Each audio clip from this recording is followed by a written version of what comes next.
everyone, I am Rashmi Prabha and welcome to our channel Combine CS the Extra Step. In this video today I am going to talk about one-to-one function, that is also known as injective function. In previous video we have just seen what is function, and that is one of the important question that you can expect at least one question from the function topic in discrete mathematics. So in the same series let us understand one-to-one function.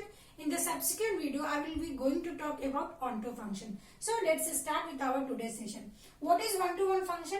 Every element of set A has unique image in set B. So we just need to emphasize what is the keyword behind every terms, because as you know, use NTA syllabus is very large, correct? So you need to learn a single keyword so that before examinations you can just create your short revision page and you just need to go through all the points. So in one-to-one function, the first thing you need to learn is it is also known as injective function, because sometimes in question they won't give you one-to-one function, they will ask you what is injective function. So this is the first point. Second thing is every element of set A has unique image in set B. Then it means what? I have taken, let us suppose this is set A, this is set B. Unique image in set B, it means this is a set A. This set A will consist of unique image. This is what? One-to-one mapping. So this is basically, this concept has same concept as we studied in entity relationship diagram, that is in DBMS. But in DBMS we have several alag mappings like one-to-one, one-to-many, many-to-one and many-to-many. But basically one-to-one means what? It is similar to what? You need to understand this like one-to-one. For every element of set A must be mapped with set B, and it is uniquely mapped. Agar suppose if I am writing like this, correct? Then this is not one-to-one. Why? Because what relation we will get here? 1A and 1B. So 1 is related to whom?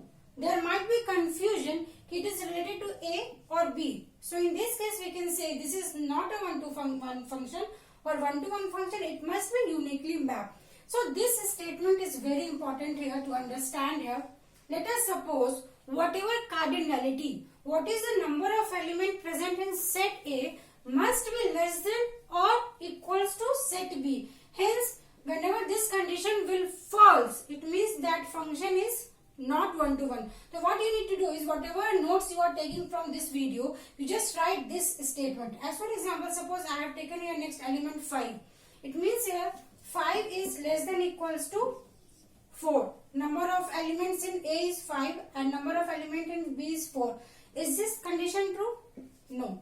So let's check. If I have already done mapping one-to-one for element 1, 2, 3, 4, then for this element 5, I am going to map with which one? There is no element left behind set B. So this was the important point. You just note it, whatever notes you are taking from this video. So basically 3 points were there: injective, unique and this formula. Now let us see total number of possible one-to-one functions, because as we have studied in discrete mathematics, we have several formulas, like we have seen total number of possible binary relations for reflexive relation, irreflexive and so and so. In this video we will see total number of possible one-to-one functions. So let us suppose we have this again set A, we have this set B, correct? I have taken cardinality of A is what? M. Cardinality of B is N. Cardinality means what? Length of the given set. Length is what? Total number of elements present in the set. Total number of elements present, suppose I have written what? M equals to, here will be 3 and here N equals to 4. So how many total number possible one-to-one function? So how we can judge this? As we know कि unique mapping is to be done. For element 1 आप कितना mapping कर सकते हो? आप कितना mapping कर सकते हो? 4 mapping कर सकते हो. How? 1 का mapping A के साथ होगा, B के साथ हो सकता है, C के साथ हो सकता है और D के साथ हो सकता है. So total number of mapping 4. Let us suppose I take second element, that is 2. तो 2 का mapping कितने के साथ होगा?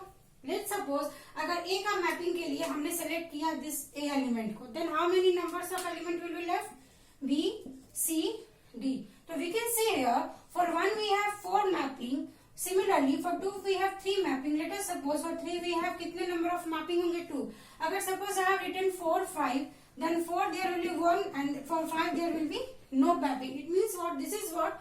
4 का फैक्टोरियल. तो we can say if we have element, total number of element in set is n and total number of element in B set is n, then formula will be what? N factorial, correct?